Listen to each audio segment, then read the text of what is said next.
welcome back. Right now we're going to do a short bit on strip piecing. So within this pattern and many patterns, it's common to use long strips to sew together, and then we're going to cut from them.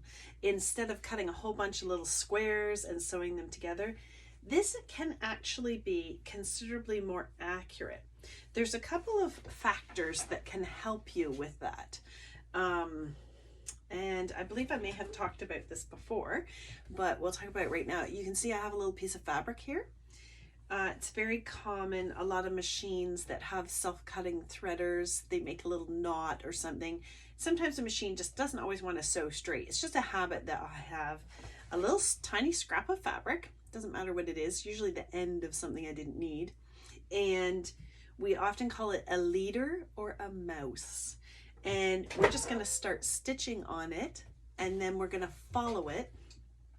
And for demonstrative purposes, I'm actually going to put the dark fabric on top for you so that you can see. It's a little bit hard with the white on white.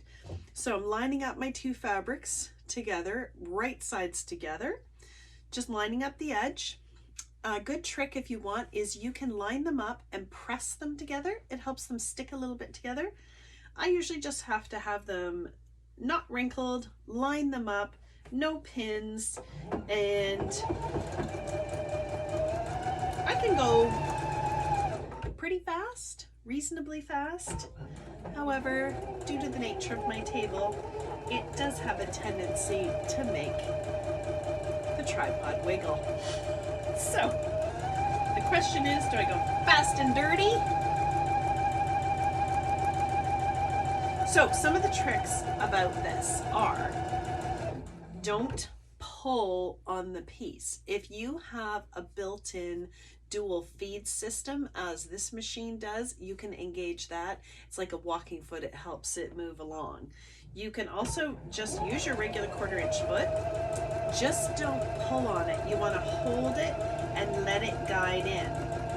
If you have a machine that has, this is your presser foot, presses down on the fabric. If you have presser foot tension control, you can make it less tensioned, and that will help with not pulling at the fabric as well. It's just a little trick. So I'm going to speed up here just a little bit so we can get through this. I do love to strip. And if I need to stop and realign things to make sure that it's accurate, I do.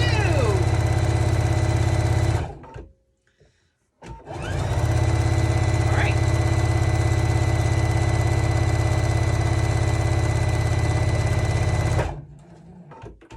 I happen to have a machine that has a thread cutter.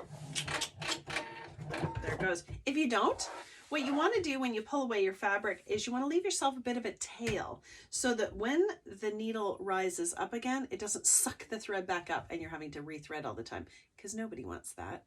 It's a drag. Okay, we're going to do some pressing tips next.